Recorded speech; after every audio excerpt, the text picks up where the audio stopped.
खरीदना है, सब कुछ खरीदना है, तो शायद उसको थोड़ा नुकसान उठाना पड़ेगा। मुंबई कलकत्ता भाग रहे हैं, उससे तो बहुत अच्छा है। ये तक आप उसको समय नहीं देंगे, ये कभी सक्सेस नहीं होगा।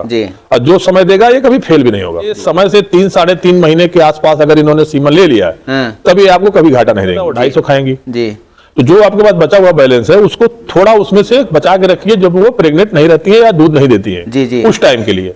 फिर वो अपने आप 4 महीने तक आपका बैठ के खाएगी, फिर दूध देने लगेगी। हम लिए थे 72,000 रुपए में। 72 कहते हैं कि 12 लीटर दूध इसको देना चाहिए। को वाटर बॉल लगाने के लिए लगाए हैं हमने, एक गाय को लगाया अनुसार चेंज करते हैं सर्दियों में। नमस्कार मित्रों, नई कृषि दर्शन में आपका स्वागत है। और आज मैं पहुंच चुका हूं उत्तर प्रदेश के वाराणसी जिले में। और मेरे पीछे आप देख रहे हैं, इसमें जो है पोल्ट्री फार्म जो है चलाया जा रहा था। लगभग 4 से 5 साल तक पोल्ट्री फार्म चलाने के बाद जो है इस पोल्ट्री फार्म को बंद करके 6 से 7 महीना पहले जो है इस डेयरी फार्म की शुरुआत की गई थी।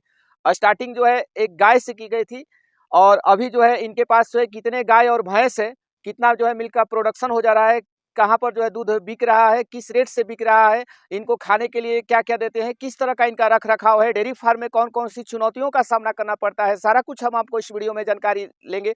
उसके पहले मैं कहूँगा कि यदि आप हमारे चैनल पर नए आए हैं तो कृपया इस चैनल को सब्सक्राइब कर लें, ताकि इस तरह की नई नई जानकारी आपको इस चैनल पर मिलता रहे। तो चलिए इस डेयरी फार्म के जो ऑनर हैं उनसे हम बातचीत करते हैं। हमारा नाम अरविंद सिंह है, ग्राम बाराडी, पोस्ट कालिका धाम और जिला बनारस और थाना कपसेठी पड़ता है। तो हम देख रहे हैं सर कि आप पोल्ट्री फार्म में डेयरी फार्म चला रहे हैं जी। तो ये पोल्ट्री फार्म कितने साल पहले शुरू किए थे और कितने साल चलाए थे? हम 5-6 साल तक पोल्ट्री फार्म चलाए थे, और 5-6 साल चलाने के बाद जो है हम उसको बंद कर दिए और ये डेयरी फार्मिंग में आ गया। क्या रीजन हुआ कि पोल्ट्री फार्म को बंद करना पड़ा? जी, हमको सबसे पहले तो हम पशुपालन में हमको शुरू से इंटरेस्ट था। ये हमारा घर पे भी 5-6 जानवर रहते थे, पुश्तैनी धंधा था जी। और पोल्ट्री फार्म में थोड़ा गंदगी और ये सबसे हमको ज्यादा इंटरेस्ट नहीं रहा। तो हमने उसको बंद करके जो है ये अपना पशु पालन के लिए इसमें गए हैं, और ये हमको बहुत अच्छा फील हो रहा है अभी। तो पोल्ट्री फार्म में नुकसान हुआ सर कि no profit no loss? No profit no loss, नुकसान कुछ नहीं। तो फिर जो है डेयरी में कैसे आ गए? डेयरी भी तो घाटे का सौदा है, बहुत सारे डेयरी घाटे का सौदा उसके लिए है कि जो दूसरे मजदूर के ऊपर डिपेंड करता है, या सारे प्रोडक्ट जो है उसको खरीदना है, जैसे चारा भी खरीदना है, सब कुछ खरीदना है, तो शायद उसको थोड़ा नुकसान उठाना पड़े। लेकिन ये कभी घाटे का सौदा नहीं है जी। और आगे भी जो है ये और ज्यादा इसमें प्रोग्रेसिव होना है, क्योंकि अब दूध की डिमांड बढ़ रही है दिन पर दिन। इसमें युवाओं को ज्यादा आना चाहिए, जो 10, 15, 20, 50 हजार के लिए मुंबई कलकत्ता भाग रहे हैं, उससे तो बहुत अच्छा है। 10 में से 8 डेयरी बंद हो जाता है, 2 ही डेयरी माने लंबे समय तक चल पाता है। तो 8 डेयरी जो बंद होता है उसके पीछे आप क्या रीजन मानते हैं? सबसे बड़ा रीजन है उसके ऊपर फोकस न करना जी। अगर फोकस है तो कभी बंद नहीं होगा जी। फोकस नहीं है तो उसको बंद होना है। तो क्या क्या कमी रहता है सर बंद होने के पीछे? अब जैसे कि आप आदमी किसी के भरोसे पे काम कर रहे हैं, उनको उनका देखभाल जो है दूसरे भरोसे पे कर रहे हैं, आप वहां पहुंच नहीं पा रहे हैं, और कभी समय से उसको समय नहीं दे रहे हैं। जब तक आप उसको समय नहीं देंगे ये कभी सक्सेस नहीं होगा जी। और जो समय देगा ये कभी फेल भी नहीं होगा जी। तो शुरुआत कितना महीना हो गया सर शुरू किए? हमको अभी तो इसमें करीब 6-7 महीना से, मैं 8 महीना हो गया करीब जी। बाकी थोड़े बहुत तो जानवर पहले से भी थे घर पे। तो जानवरों को लेकर तो कोई समस्या हो? कोई समस्या नहीं है, जानवरों को कोई समस्या नहीं है। ज्यादातर होम फूड पे जाना चाहिए। आपका घर का फूड जो है, जो आपकी जो है होम्योपैथिक दवाएं हैं, एलोपैथिक में जाना नहीं चाहिए, और कभी ऐसा कोई दिक्कत नहीं है। तो पशुपालन के साथ सर खेती बाड़ी भी करते हैं? बिल्कुल, पशुपालन ही केवल है? नहीं, खेती बाड़ी भी करते हैं। खेती बाड़ी भी। तो चारा वारा तो घर का हो जाता है? सब घर का है। चारा नहीं खरीदना पड़ता? नहीं, कभी कम पड़ गया तो भूसा खरीद लेना पड़ता है, बाकी हरा चारा कभी नहीं खरीदना पड़ता। तो भूसा कैसे खरीदते हैं? शुरुआत में ही खरीद लेते हैं या सीजन में, वही अप्रैल में? तो आपके एरिया में क्या रेट का मिल जाता है? हमारे यहाँ 550-650 सीजन में कुंटल का भाव। तो सीजन में स्टॉक कर लेते हैं? भर लेते हैं, स्टॉकेस रखे हैं, स्टॉक रखने के लिए जगह बनाए हैं। तो बहुत सारे लोग सर HF गायों का फार्म खोलते हैं, और आप भैंसों का जो है डेयरी फार्म खोले हैं। तो भैंसों के डेयरी फार्म में लोग मानते हैं कि नुकसान है, दूध कम समय देती है, लंबे समय तक नहीं देती है। देखिए, अच्छे जात की जो भैंसे हैं 10 महीना दूध देंगी जी। इसमें सबसे बड़ी बात देखने वाली बात यह है कि समय से ये प्रेग्नेंट हो जाए, सीमन ले लें। अगर ये समय से 3 साढ़े 3 महीने के आसपास अगर इन्होंने सीमन ले लिया है, तभी आपको कभी घाटा नहीं देंगे जी। अगर इन्होंने 8 महीना 10 महीना दूध दिया, उसके बाद सीमन लिया, तो 1 साल बैठ के खाएंगे जी। इसलिए उनको जो फूड है, जैसे मिनरल मिक्सचर है और सब जो है, जो ऊपर के जो प्रोडक्ट है, वो थोड़ा थोड़ा इनको देते रहिए, और समय से सीमन ले लेंगे तो कभी घाटा नहीं होगा जी। तो 6-7 महीना हो गया सर, कभी आपको ऐसा नहीं लगा कि मतलब हम डेयरी फार्म खोलकर पोल्ट्री फार्म बंद करके फिर डेयरी फार्म खोले हैं, इसमें भी जो है हो सकता है कि नुकसान हो?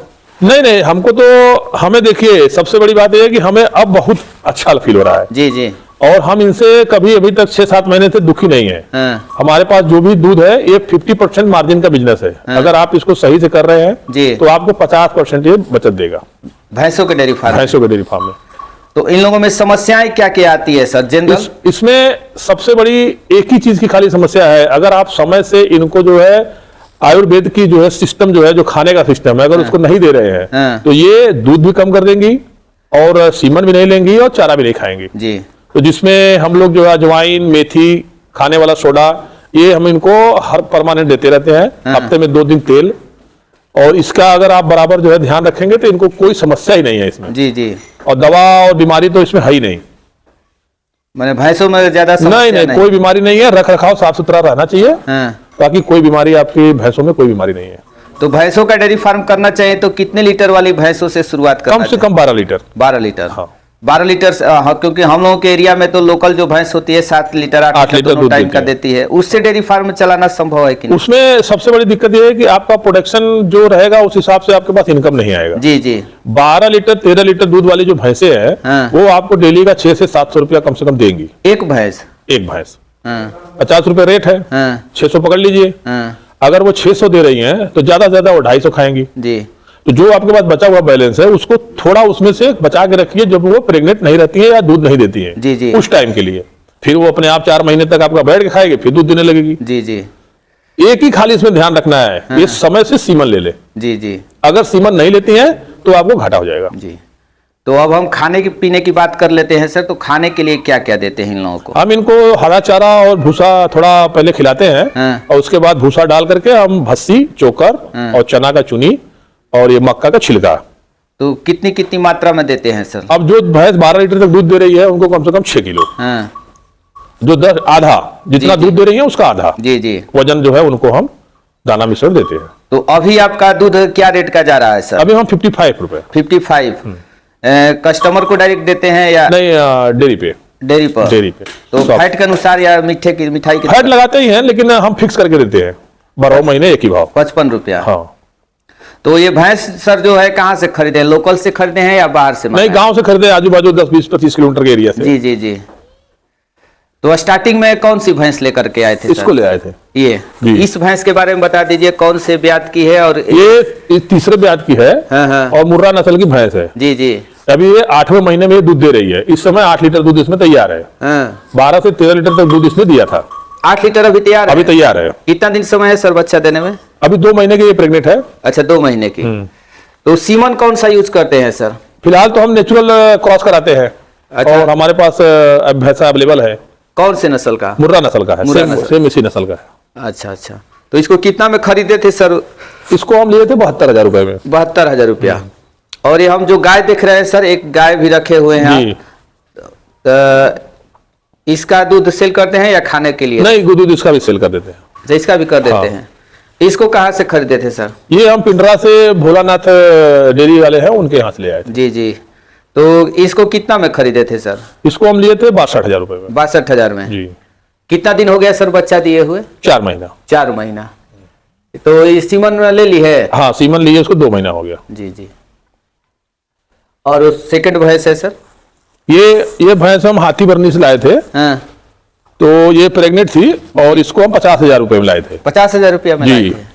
अभी इसमें 6 लीटर दूध है दोनों टाइम का। हाँ, ये भी 8 महीने की भी आई हुई है और 2 महीना इसको भी सीमन लिए हो गया। एक क्रॉस कराया इसको। जब पीक पॉइंट पर आती है तो कितना देती है? 9 साढ़े 9। 9 साढ़े 9। हाँ, वो हमारी एक भैंस थी उसका बच्चा है। ये मुर्रा नस्ल का बच्चा है। जी जी। तो अभी ये 2.5 साल की हुई है लेकिन सीमन इसने ले लिया। 2 महीना इसको भी हो गया। एक ही महीने में तीनों चारों ने सीमन लिया है। अच्छा, एक के बार में? हाँ, एक ही महीने 5 तारीख से लेके 27 तारीख बीच में सबने ले लिया। जी जी। तो ये अभी पहले ब्यात में है। अच्छा, फर्स्ट ब्यात में हाँ, बच्चा देगी। हाँ। क्या उम्मीद करते हैं सर इससे? इससे हम उम्मीद करते हैं कि 12 लीटर दूध इसको देना चाहिए। इसकी माँ का क्या मिल्क रिकॉर्ड? इसका माँ का 10 लीटर। 10 लीटर। इससे 12 लीटर आप फर्स्ट। क्योंकि ये सीमन का बच्चा है। ये मुर्रा नस्ल में पड़ी है इसलिए इसका दूध ज्यादा रहेगा। अभी ये 2 दांत है। अभी 2 दांत? हाँ, अभी 2 दांत, अभी दांत थोड़ी है ये। तो कितना महीना में सीमन ले ली थी सर? ये 2.5 साल में लिए सीमन। 2.5 साल में। ये इसी की बहन है। अच्छा, इसी की बहन है? हाँ, ये इसी की बहन है। अभी ये 1 साल की है। 1 साल की हो गई। हाँ, ये दोनों बहन है। ये दोनों सीमन की है, ये भी सीमन का है, और ये बच्चे जो है वो भैंसों के हैं दोनों के। इधर जो नाद बनाए हैं बच्चों को खाने के लिए बनाए हाँ, हैं, ये छोटे बच्चों को खाने के लिए बनाए हैं। जी जी। और इसमें 6-7 बच्चे इसमें आ जाएंगे, और बाकी जब थोड़े बड़े होते हैं तो इधर लाके उनको हम रखते हैं। तो पूरे शेड का लंबाई चौड़ाई क्या होगा सर? इसका 23 फीट इसका जो है चौड़ाई है, और 80 फीट लंबाई है। ये जो गाय भैंस बंधी है सर, ये कितना फीट होगा? ये 8.5 फीट। 8.5 फीट जी। और उस साइड भी 8.5। हाँ। और नाद का कितना ऊंचाई होगा? इसका ऊंचाई जो है आपका ये 2.5 फीट। जी जी। और ये देख रहे हैं सर हम पाइप लगाए हुए हैं, ये किस लिए लगाए हुए हैं? ये जानवरों को वाटर बॉल लगाने के लिए लगाए हैं। हमने एक गाय को लगाया है, अभी उसको हम देख रहे हैं कि सक्सेस है कि नहीं है। इसमें वाटर बॉल लगाएंगे, जिससे कि वो चारा खाने के बाद पानी जो है तुरंत इसमें से वो पी सके। जी जी। तो उन्हें पानी के लिए इंतजार नहीं करना पड़ेगा, और पानी की कमी नहीं होगी शरीर में। जी जी। तो इसलिए हमने इसको लगाया। ये जो भैंस देख रहे हैं सर, इस भैंस के बारे में बता दीजिए। ये भैंस हमने अभी 1 हफ्ता पहले जो है सेवापुरी से लिया है। ये एक किसान का भैंस है। जी जी। और इसको हमने 80,000 रुपए में खरीदा है। तो ये तीसरे ब्याज में अभी गाभिन है, मुर्रा नस्ल की भैंस है। ये 4 दिन 5 दिन अभी इसको बच्चा देने में टाइम है। जी जी। या 1 हफ्ता पकड़ लीजिए। तो क्या इससे उम्मीद करते हैं सर कि कितना ये दूध करेगी? देखिए, हमने तो हमारा जो अंदाजा है कि 14 लीटर तक इसको दूध देना चाहिए। 14 लीटर? हाँ, क्योंकि इसका जो है रिकॉर्ड हमको मालूम है पहले से। और ये जो है पूरे साल दूध देती है। कितना महीना छोड़ना पड़ता है? 3 महीना। 3 महीना। हाँ। तो एक भैंस खरीदते हुए सर क्या क्या ध्यान देना चाहिए? देखिए, सबसे पहले तो भैंस का लेंथ जी, लंबाई, उसकी लंबाई अच्छी होनी चाहिए जी। स्किन पतला होना चाहिए, और जो थनों की बनावट है वो पूरे बैलेंस में होना चाहिए, ऊपर नीचे नहीं होना चाहिए। थन जो है थोड़ा दूर दूर रहना चाहिए। जी जी। और उसमें सबसे बड़ा चीज ये है कि भैंस कम से कम स्वस्थ रहे, और स्वस्थ का चेक करने के लिए आप उसकी आंखें देख लीजिए, उसका पैर देख लीजिए, और उसका ये सब जांच करने के बाद उसका स्किन देख लीजिए। अगर वो स्वस्थ है तो उसमें कोई दिक्कत नहीं है। जी जी। तो आपके एरिया में अगर 12 लीटर वाली 12 लीटर दूध देने वाली भैंस खरीदा जाए सर, तो क्या रेंज का लगभग मिल जाएगा? आप समझ लीजिए कि 80-85 के बीच में मिलेगा, उसके नीचे नहीं। 80 से 50, 80 प्लस ही जाएगा? 80 प्लस जाएगा। कौन से लैक्टेशन में सर? दूसरा तीसरा। जी जी। एक सर भैंसों में गायों में समस्या होता है मेस्टाइटिस का, क्योंकि मेस्टाइटिस से कई सारी गायों का थन खराब हो जाता है, जिससे गाय भी खराब हो जाती है। जी। तो भैंसों में इस तरह की समस्याएं होता है कि नहीं होता? नहीं। कभी कभी एकाक जो थन में थनैला का थोड़ा बहुत प्रभाव रहता है, अगर ज्यादा दूध दे रही हैं। जी जी। तो उसको समय रहते अगर आप जान जाएंगे जी, तो 1 टैबलेट 2 टैबलेट आता है खाने को, खिला देंगे एकदम सही हो जाएगा। जी जी।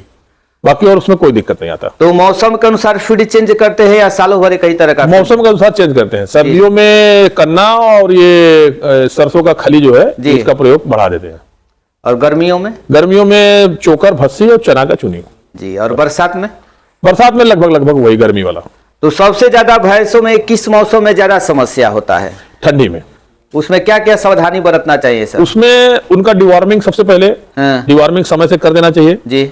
और उनको हर हफ्ते में 2 बार कम से कम 200 ग्राम सरसों का तेल देना चाहिए। जी जी। और अजवाइन अगर वो खा रही हैं तो अजवाइन का उनको जो है 20-20 ग्राम एक दिन छोड़ के एक दिन अजवाइन देना चाहिए बस। और जो प्रेग्नेंट रहती है उसको सर? प्रेग्नेंट तो भी दे सकते हैं। प्रेग्नेंट है तो उसको तेल दे सकते हैं, उसको अजवाइन दे सकते हैं, मेथी दे सकते हैं, सोडा दे सकते हैं, थोड़ा हल्दी दे सकते हैं। इनका प्रयोग ज्यादा करना चाहिए, दवा का नहीं करना चाहिए प्रयोग। कम से कम दवा, अगर बहुत बड़ी बीमारी नहीं है तो दवा का प्रयोग नहीं करना। जी जी। तो तेल से क्या बेनिफिट होता है सर? अगर सरसों के तेल से देखिए उनके दूध की फैट अच्छा रहता है और नसों में जो है उनको दूध जल्दी उतरता है आसानी से। जी जी। दूध और थन और उनको उसमें दूध पे टिकती भी है। जी जी। कोशिश तो ये करना चाहिए कि 50 ग्राम सरसों का तेल डेली दें, डेली, जब तक दूध दे रही है। और गुड़ सर? गुड़ भी दे सकते हैं, 200 ग्राम गुड़ दे सकते हैं उनको रोज। तो सालों भर हरा चारा तो नहीं मिल पाता? साल भर हरा चारा नहीं मिलता है। जी जी। तो लगभग 6-7 महीने हम लोग हरा चारा का प्रयोग कर लेते हैं। जैसे बरसात में चरी है, अभी बरसींग है, तो भूसा और भस्सी और चोकर ये मिला करके उनको खिलाया जाता है। तो जिस समय हरा चारा नहीं मिलता है सर, दूध में कोई अंतर आता है कि नहीं आता है? एक बार जब हरा चारा खत्म होगा तो थोड़ा उनको फर्क पड़ेगा जी, लेकिन उसके बाद 10 दिन के बाद फिर वो अपने लेवल पे आ जाएंगे। तो उसके लिए कुछ एक्स्ट्रा देते हैं? कुछ नहीं, खाली सूखा चारा जब ज्यादा दे रहे हैं तो उनको मीठा सोडा जरूर खिलाइए। जी जी। सालों भर? हाँ, सालों भर। 50 ग्राम अगर डेली आप दे रहे हैं तो आपको बहुत बढ़िया बेनिफिट मिलेगा। देखिए तो आज के अगर युवा इस क्षेत्र में आना चाहते हैं सर, तो उनको क्या संदेश देना चाहेंगे, कैसे वो शुरुआत करें? और हमारे हिसाब से तो एक ही संदेश देना चाहिए कि 12 घंटा की अगर नौकरी करते हैं तो 12 घंटा ये सोच के अगर चलेंगे कि हमको अपने जानवरों पे ध्यान देना है, तो कभी घाटा नहीं होगा, बल्कि उनको बहुत ज्यादा फायदा होगा। और जब वो खाली काम को टोटल पूरा करेंगे तो भाई उसमें नुकसान है। जी जी। तो चलिए, इतनी महत्वपूर्ण जानकारी हमारे दर्शकों के साथ साझा किए सर, इसके लिए आपको बहुत बहुत धन्यवाद। धन्यवाद सर, आपको भी।